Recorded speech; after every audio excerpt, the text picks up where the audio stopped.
मार्गों का चयन कर लेते हैं, वो मार्ग जिनमें परिश्रम नहीं होता, जिनमें होता है तो केवल छल, कुटिलता और भाग्य का सहारा। जैसे कि जुआ।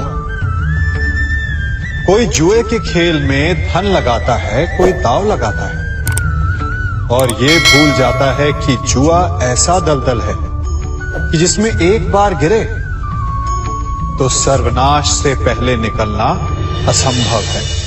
यदि आप जीते तो और जीतने की भूख बढ़ जाएगी और यदि आप कुछ हार बैठे तो उसे पुनः पाने के लिए आप फिर से खेलेंगे। मनुष्य को ये आभास ही नहीं होता कि अपनी संपत्ति के साथ साथ वो अपनी मानवता, अपने संस्कार, अपना धर्म और अपना उत्तरदायित्व तक सभी जुए की भेंट चढ़ा देता है। इसलिए कुछ पाना है तो परिश्रम से पाओ। यदि कुछ जुए में जीता तो वो उतना शीघ्र ही खो दोगे, चूंकि उसे परिश्रम से पाया नहीं गया है और उसकी रक्षा करने के लिए आपके मन में स्वाभाविक प्रयास भी नहीं होंगे। क्षमा बढ़न को चाहिए, छुट्टन को उत्पाद। क्षमा इस संसार में शांति का, सुख का मूल आधार है। क्षमा आपके मन से प्रतिशोध और शत्रुता जैसे भावों को समाप्त करती है। परंतु क्या हर स्थान पर क्षमा आवश्यक है? क्या प्रत्येक का अपराध क्षमा करने के योग्य होता है? नहीं। कभी कभी उसे क्षमा करके हम उस व्यक्ति को और बड़ा अपराध करने की प्रेरणा देते हैं और ऐसा ही अपराध है स्त्री का मान भंग करना, जिसमें क्षमा की कोई अवस्था नहीं। यदि सिंह भूल से गाय के बछड़े का अखेट कर ले तो उसे क्षमा किया जा सकता है, परंतु यदि वो नरभक्षी हो जाए तो उसके केवल दो स्थल होते हैं, या तो पिंजरा या फिर मृत्यु की गोद। कुछ परिस्थितियों में क्षमा के स्थान पर दंड देना आवश्यक होता है, क्योंकि ये दंड का भय ही है जो लोगों को वो अपराध करने से रोकता है। संसार में सबसे बड़ा क्या है? अभिमान और बाहुबल या विश्वास और आस्था? निश्चित रूप से बाहुबल के महत्व को नकारा नहीं जा सकता। मनुष्य अपने बाहुबल से पर्वत को मैदान बना सकता है, सागर सुखा सकता है, मरुस्थल में नदियां बहा सकता है, परंतु बाहुबल को सहारा होता है विश्वास का। यदि मन में विश्वास ना हो तो बाहुबल किसी काम का नहीं। वो कौन सा बल है कि मोर आकाश की ओर ताकते हैं? वो विश्वास ही तो है जिसके कारण वर्षा होती है और दोनों की प्यास बुझती है। परंतु जब पाप के बाहुबल का सामना धर्म के विश्वास से होता है तो बाहुबल हार जाता है और जीतता है विश्वास। विजय होती है आस्था की। यदि आप सत्य के मार्ग पर चल रहे हैं और आप अपने इष्ट में आस्था रखते हैं तो किसी भी पापी का बल आपका कुछ नहीं बिगाड़ सकता। कभी सोचा है हमारा जीवन भी उस रेत की घड़ी की भांति है? जो रेत नीचे गिर चुकी है वो हमारा अतीत है, जो अब भी ऊपर है वो हमारा आने वाला भविष्य है और वर्तमान ये संकुचित स्थल है जहां से धीरे धीरे करके रेत गिर रही है।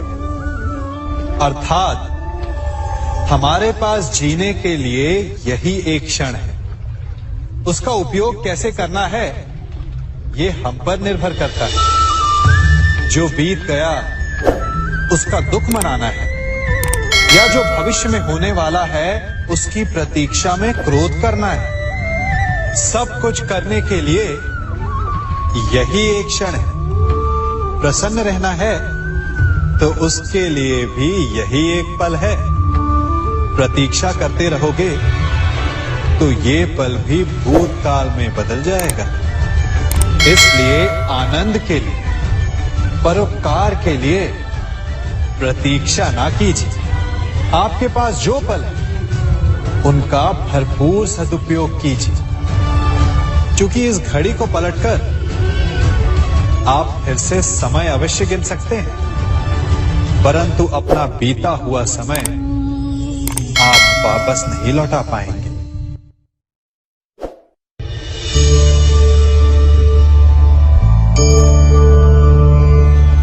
मनुष्य के जीवन में संतान का बहुत महत्व है।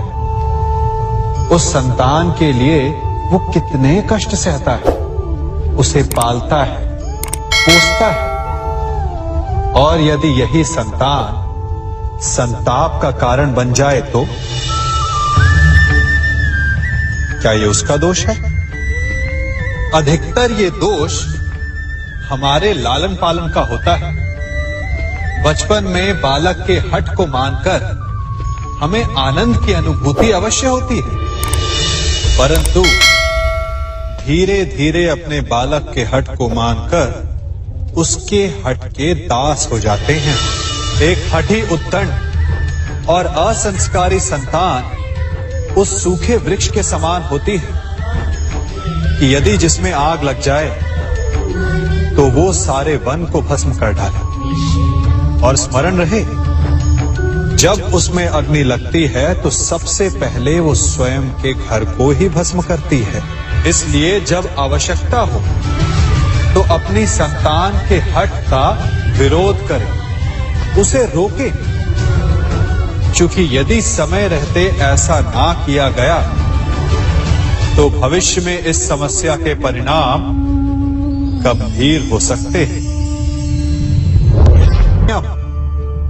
प्रतिज्ञा, वचन, ये सब मनुष्य ने समाज को सही दिशा में रखने के लिए बनाए हैं। वो मनुष्य ही क्या जिसके जीवन में नियम ना हो, जिनका वो पालन ना करे, परंतु समय के साथ चलने के लिए नियमों को बदलना भी आवश्यक होता है, क्योंकि ये आज का समय ही तो है जो बीत जाने के पश्चात इतिहास बन जाएगा। यदि आवश्यकता पड़ने पर नियम और प्रतिज्ञा भंग ना की जाए, समय की मांग के अनुरूप अपनी प्रतिक्रिया ना बदली जाए, तो इतिहास हमें कभी क्षमा नहीं करेगा। आवश्यकता पड़ने पर आपकी तोड़ी हुई एक प्रतिज्ञा, एक बंधन कभी कभी पूरे मानव इतिहास को बड़े विनाश से बचा सकता है। इसलिए नियम, प्रतिज्ञा, वचन कुछ नहीं, कुछ है तो केवल समय, जिसके अनुरूप चलने वाला ही सफल हो सकता है। कभी किसी पक्षी को घोंसले की नींव बनाते देखा है? अथक परिश्रम करके तिनका तिनका बिटोर कर वो पक्षी अपना घोंसला बनाता है, अपनी संतान के लिए एक सुरक्षित घर बनाता है, और फिर कहीं से तीव्र आंधी आती है, भारी वर्षा होती है और उसका घोंसला तिनका तिनका करके बिखर जाता है। फिर वो पक्षी क्या करता है? वो रोता नहीं, ना ही विलाप करता है, वो बिना विलंब करे फिर से अपना घोंसला बनाना प्रारंभ कर देता है और सफलता पाता है। फिर हम क्यों छोटी छोटी असफलता से भयभीत होकर परिश्रम करना छोड़ देते हैं? एक बात सदा स्मरण रखिएगा, हर वृक्ष कुल्हाड़ी की एक मार से नीचे नहीं गिरता, हर चट्टान घन के एक प्रहार से नहीं टूटती। सफलता पाने के लिए अनावरत परिश्रम करना ही मात्र एक मार्ग है। स्वीकारण, सत्य का स्वीकारण मनुष्य के लिए बहुत ही महत्वपूर्ण है। जब तक मनुष्य सत्य को स्वीकार नहीं करता, उसे असत्य से लड़ने की शक्ति प्राप्त नहीं होती। जब आप भोजन करते हैं तो क्या होता है? आपका पेट स्वीकारता है कि वो भर चुका है और आप भोजन करना बंद कर देते हैं। जब आपको निद्रा आती है तो क्या होता है? आपका मन स्वीकारता है कि आपका शरीर थक चुका है और उसे विश्राम की आवश्यकता है। उसी प्रकार जब आपको किसी व्यसन को रोकना हो तो आपको स्वीकारना पड़ता है कि बहुत हो चुका, चाहे वो लालच हो या मदिरापान। उस व्यसन का त्यागना तभी प्रारंभ होता है जब आप ये स्वीकार कर लेते हैं कि आप उस व्यसन के बंधन। संसार का सबसे बड़ा पाप क्या है? असत्य बोलना, हत्या कर देना, चोरी करना या किसी का अपमान करना। संसार का सबसे बड़ा पाप है किसी निर्बल को सताना, और संसार का सबसे बड़ा दंड भी उस निर्बल के मुख से निकली हाय है। आप देख रहे हैं मैं क्या कर रहा हूं? मैं लौह पिघला रहा हूं, और ये लौह पिघलता है इस चमड़ी की बनी धूनकी से निकली हवा से। तनिक सोचिए, एक मृत पशु की खाल से बनी धूनकी इतने कठोर लोहे को भस्म कर सकती। ठीक उसी प्रकार आप चाहे जितने भी शक्तिशाली क्यों ना हो, यदि आपने किसी निर्दोष, किसी निर्बल को सताया तो उसके मन से निकली हाय और उसका श्राप आपके जीवन को भस्म कर सकता है। स्वर्ण, सज्जन पुरुष और परोपकारी मनुष्यों की गति एक समान होती है। यदि स्वर्ण टूट जाए तो उसे गर्म करो, ताप दो, पिघल कर वो फिर से जुड़ जाता है। ठीक उसी प्रकार मतभेद होने के पश्चात भी एक सज्जन पुरुष और महान पुरुष फिर से मित्र बन जाते हैं। परंतु दुर्जन दुष्ट माटी से बने लोग उस पके हुए मटके के समान होते हैं कि जिनमें यदि एक बार दरार आ जाए तो वो स्वयं ही स्वयं का सर्वनाश कर लेते हैं। इसलिए मित्रता केवल सज्जनों से ही करें ताकि मतभेद ना हो। दुष्टों का समूह अपना नाश स्वयं ही कर लेता है। यदि कोयले की खान में जाओ तो चाहे जितनी भी सावधानी बरतो, अपने वस्त्रों पर कालिख लग ही जाती है। इसलिए दुष्ट मित्रों से सावधान। सज्जन शत्रु प्रत्येक परिस्थिति में श्रेष्ठ है। प्रत्येक मनुष्य सफलता पाने के लिए कार्य करता है। कुछ सफल होते हैं, कुछ नहीं होते, और जो सफल नहीं होते वो सदा अपनी असफलता का कारण या तो अपनी परिस्थितियों को बताते हैं या अपने सहयोगियों को दोषी ठहराते हैं। परंतु क्या वास्तविकता में ऐसा ही होता है? क्या कोई परिस्थिति या कोई व्यक्ति किसी की असफलता का कारण बन सकते हैं? उत्तर हां भी है और ना भी। कैसे? आप इस तितली को देख रहे हैं? आपने एक मक्खी को भी देखा हो। प्रकृति ने दोनों को समान गुण दिए हैं रस पान करने का। एक तितली फूलों पर जाकर उसका रस लेती और इस अवस्था में नए फूल खिलने की व्यवस्था भी करती है, और मक्खी घाव पर बैठती है, घाव को सड़ाती है और रोग भी फैलाती है। यदि इसमें किसी बात का अंतर है तो केवल सोच का। यदि आप उचित मार्ग चुनेंगे तो आपको सफलता मिलेगी, आप में उत्साह बढ़ेगा, और यदि आप अनुचित मार्ग चुनेंगे तो आपको असफलता मिलेगी, निराशा मिलेगी। अब उचित मार्ग चुनना है या अनुचित मार्ग, ये निर्णय तो आप पर निर्भर करता है। मनुष्य सदा भला बुरा, खरा खोटा, सत्य असत्य की बातें करता है। सत्य को अच्छा मानता है और असत्य को बुरा। परंतु क्या आपने कभी ये सोचा है कि प्रत्येक वस्तु, प्रत्येक भाव का एक महत्व होता है। दोनों ही एक दूसरे के पूरक होते हैं। यदि काला रंग नहीं होगा तो क्या श्वेत रंग की आभा का अनुभव होगा? यदि असत्य नहीं होगा तो क्या सत्य के महत्ता का ज्ञान होगा? यदि बुरा नहीं होगा तो क्या भले पर आपको विश्वास होगा? कुछ महत्वपूर्ण है तो दोनों के मध्य का संतुलन। बुरी से बुरी वस्तु, समय या भाव, कोई ना कोई स्वयं में शुभ छिपाए रखती है। कभी काले गरजते मेघों को देखा है?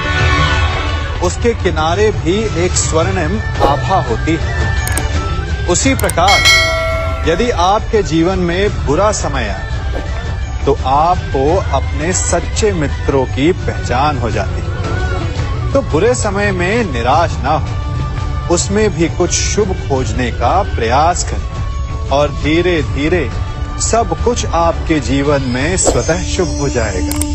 संसार में सबसे महत्वपूर्ण क्या है? दृष्टि या दृष्टिकोण, समझ या सोच?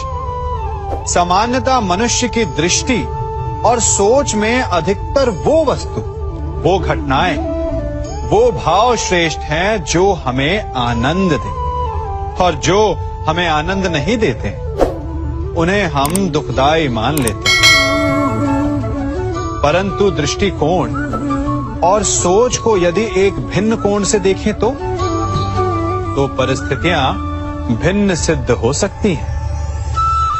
जिस प्रकार भीषण गर्मी हमें सुहाती नहीं, परंतु वही गर्मी सागर और नदियों के जल को वाष्पित करती है और हमें मनोरम वर्षा का आनंद देती है, उसी प्रकार भीषण परिश्रम के पश्चात हमें सफलता मिलती है।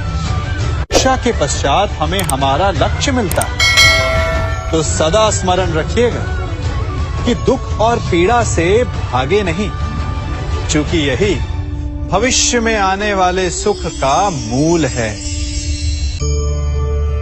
जब भी आपने यात्रा की होगी तो अवश्य अपने मार्ग के आसपास कुछ रिक्त स्थान देखे होंगे, कुछ खेत देखे होंगे, कोई ना कोई भूमि का टुकड़ा अवश्य देखा होगा। कुछ स्थान ऐसे होते हैं जहां पेड़ लगे होते हैं, जहां माली बड़े प्रेम से उन्हें बोता है, उन्हें सींचता है। और कुछ स्थान ऐसे भी होते हैं जहां बिना माली के खरपतवार उग जाते हैं, कुछ अन्य पौधे उग जाते हैं। माली द्वारा उगाए वृक्ष हमें ठंडी छाया देते हैं, हमें फल देते हैं, ईंधन के लिए लकड़ियां देते हैं। और बिना परिश्रम के उपजित खरपतवार यदि कुछ करते हैं तो ये कि वो भूमि को बंजर बनाते हैं। हमारा मन भी रिक्त भूमि की भांति होता है। यदि अपने परिश्रम से उसमें सुविचारों के बीज डालोगे तो फलदायक विचार उपजेंगे, और यदि उसे रिक्त छोड़ दिया तो खरपतवार की भांति अनुपयोगी विचार आपके मन को अपना घर बना लेंगे, आपके मन को मैला कर देंगे, उसे बंजर कर देंगे। अब निर्णय आपका है कि आपको सुविचार देने वाला मन चाहिए या कुंठा देने वाला। क्या कर रहा हूं मैं? दर्पण में देख रहा हूं। आप लोग भी प्रतिदिन देखते होंगे, परंतु प्रतिदिन अपना मुख देखने के बाद भी उस पर लिखी एक बड़ी सीख देखना भूल जाते हैं। अब आप कहेंगे कैसी सीख? तो जाइए एक बार फिर से दर्पण के सामने जाइए और मुख खोलकर देखिए, क्या दिखेगा? दंत पंक्ति और जीभा, है ना? अब विचार कीजिए दंत जन्म के पश्चात आते, एक नहीं 2 बार आते, परंतु मृत्यु से पूर्व नष्ट हो जाते हैं। और जीवा जन्म पहले से होती है, परंतु मनुष्य के मृत्यु के पश्चात भी उसके अस्तित्व में रहती है ना आश्चर्य की बात। दंत कठोर होते हैं, जीवा कोमल, परंतु फिर भी दंत नष्ट हो जाते हैं, जीवा नहीं होती। यही रहस्य है कि हठी और कठोर लोग शीघ्र नष्ट होते हैं और कोमल लचीले आवश्यकता के अनुसार स्वयं में परिवर्तन ला सकने में सक्षम लोगों का ही अस्तित्व रहता है। अर्थात परिस्थितियों के अनुसार स्वयं को लचीला बनाना सीखिए और आपका जीवन सरल हो जाएगा। संबंध एक सहारा होता है जीवन का, और संबंधी वो होते हैं जिनसे आवश्यकता पड़ने पर सहायता मांगी जा सके, जिन पर विश्वास किया जा सके कि बुरे समय में वो हमारे काम आएंगे। कभी ऐसा भी हुआ होगा कि आपके पास कोई सहायता मांगने आया, या ऐसा भी हो सकता है कि आप किसी के पास सहायता मांगने गए हैं, परंतु प्रश्न ये उठता है कि क्या केवल किसी के मंतव्य में उसकी सहायता इसीलिए कर देनी चाहिए क्योंकि वो आपका संबंधी है? अब आप कहेंगे कि ये कैसा प्रश्न हुआ? तनिक सोचिए, एक अस्त्र बनाने वाला जब अस्त्र बनाता है तो ये अस्त्र किसको देना है उसका अधिकार उसी के पास होता है। वो चाहे तो ये अस्त्र किसी को भी दे सकता है, वो एक सैनिक को भी दे सकता है या एक डाकू को भी, और यही अस्त्र 2 भिन्न कार्य कर सकती है। यदि डाकू के हाथों में आ गई तो उसका भय दिखाकर वो लोगों को लूटेगा, निरपराधों का रक्त बहाएगा।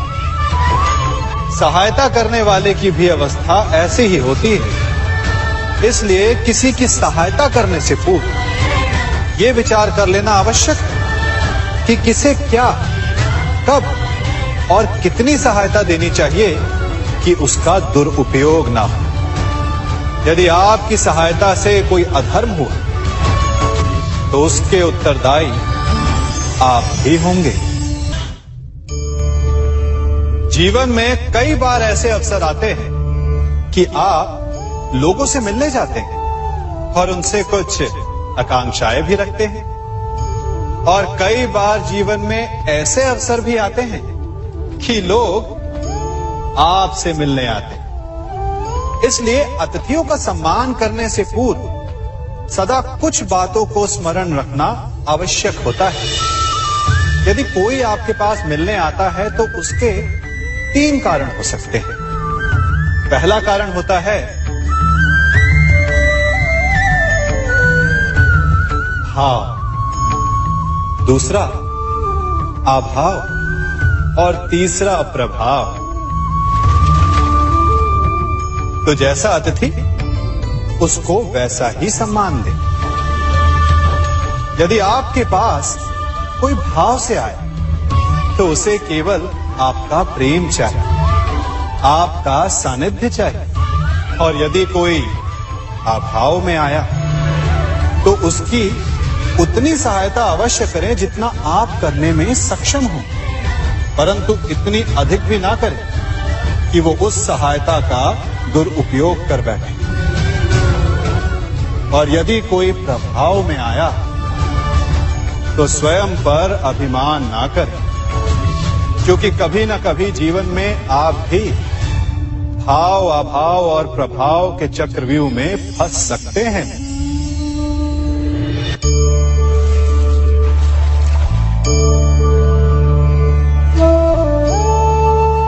यदि जल को मुट्ठी में कसकर बांधें तो जल कैसे अपना मार्ग बनाकर निकल जाता है? इसी धारा की भांति यही अवस्था हमारे अपनों के साथ भी होती है। अधिकतर हम जिनसे प्रेम करते हैं, हम सदा उन्हें अपने समीप रखना चाहते हैं, स्वयं से दूर नहीं होने देना चाहते।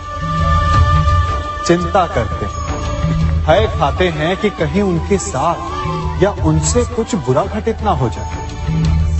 और ऐसे में हमारे अपने ही हमसे दूर हो जाते हैं, ठीक मुट्ठी में बंधे जल की भांति। इसलिए जिनसे आप प्रेम करते हैं उन्हें स्वतंत्र कर दीजिए, उनकी सोच को स्वतंत्र बनने दीजिए, उन्हें अपने मार्ग स्वयं ढूंढने दीजिए, क्योंकि आप सदा उनके साथ उन्हें मार्ग दिखाने के लिए नहीं रहने वाले। इसलिए अपनों के साथ अवश्य रहें, परंतु उन्हें बांधे नहीं। जन्म के पश्चात बालक जब पहली बार अपने नेत्र खोलता है तो उसका मन उत्सुकता से भरा होता है कि ये संसार क्या है, उसे क्या दिख रहा है। ये उसके जीवन का नया आरंभ होता है। परंतु जैसे हम धीरे धीरे बड़े होने लगते हैं, अनुभव अर्जित करते हैं, हमारे मन की उत्सुकता, हमारे जीवन का चाव होने लगता है। तनिक सोचिए, जब हम सुबह सोकर जगते हैं, अपनी आंखें खोलते हैं, तो उसे ही हम अपने जीवन का प्रारंभ समझ ले तो सुबह से लेकर संध्या तक के समय को ही अपने जीवन जीने का समय समझ ले तो कितनी स्फूर्ति आ जाएगी। आप कितने काम कर पाएंगे, कितने लक्ष्य अर्जित कर पाएंगे। पलों से मिलकर घड़ी बनती, घड़ी से मिलकर प्रहर, प्रहर से मिलकर दिन बनते हैं और दिनों से माह और वर्ष। यदि आप अपना हर पल, हर प्रहर विश्वास से जिए, हर दिन उत्साह से जिए, तो आपका संपूर्ण जीवन सार्थक हो सकता है। मनुष्य अपना जीवन विश्वास पर जीता है, परंतु विश्वास किसका? तनिक सोचिए, किस पर विश्वास है आपको? महापुरुषों की कही बातों पर, ग्रंथों में लिखे ज्ञान पर, माता पिता की सीख पर, या मित्रों के दिए गए निर्देशों पर, या फिर मेरी कही बातों पर? ये सब विश्वास अपूर्ण है जब तक आपको स्वयं पर विश्वास ना हो। यदि विश्वास करना है तो पहले अविश्वास करने के विज्ञान को भी सीखना चाहिए। आप किसी की बातों पर विश्वास न करें, आप अपने मन से पूछें, अपनी अंतर आत्मा से प्रश्न करें, और जो उत्तर मिलेगा वही सबसे उचित होगा। जब आप अपने मन, अपनी अंतरात्मा पर विश्वास करना सीख जाएंगे तो नीति ज्ञान सब आपके भीतर से स्वतः उमड़ेगा। और यदि आप स्वयं पर ही विश्वास ना कर पाए तो धर्म ग्रंथों में लिखे श्लोक, महापुरुषों की वाणी, माता पिता की सीख या मित्रों का निर्देश कोई भी लाभ नहीं दे पाएगा।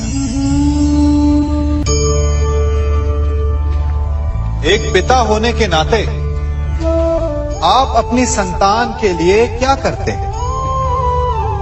उसके लिए बहुत सारी सुविधाएं जुटाते, बहुत सारा धन कमाते है ना?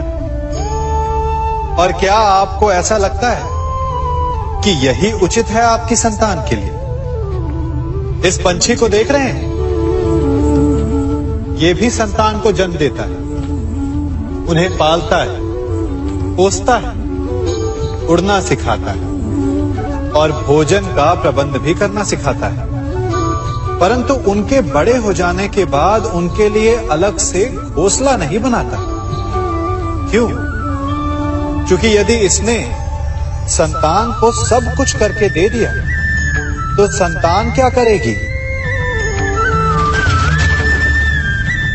वो अपनी संतान को तब तक भोजन कराता है जब तक उसकी संतान स्वयं भोजन का प्रबंध करने में सक्षम नहीं हो जाती।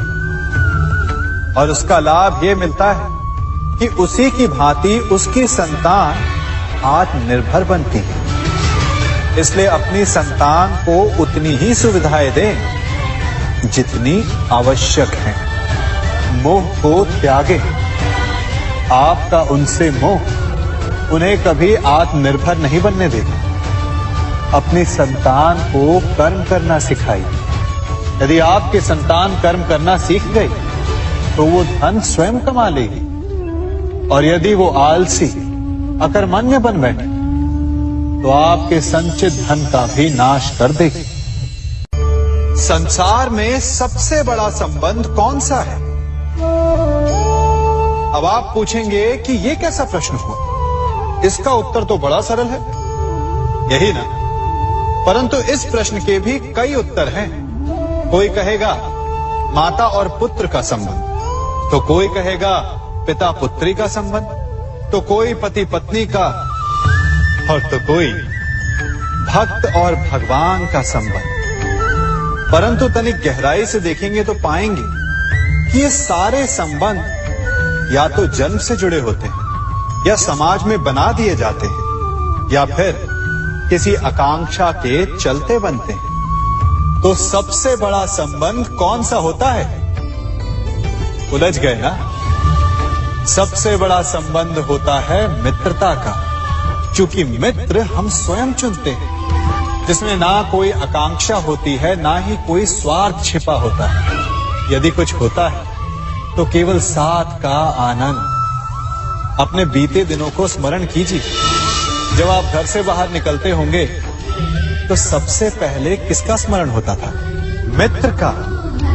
परंतु जैसे जैसे मनुष्य बड़ा होता जाता है, सफल होता जाता है, मित्र छूटते जाते हैं, और फिर वो अपनी आय, अपने जीवन के स्तर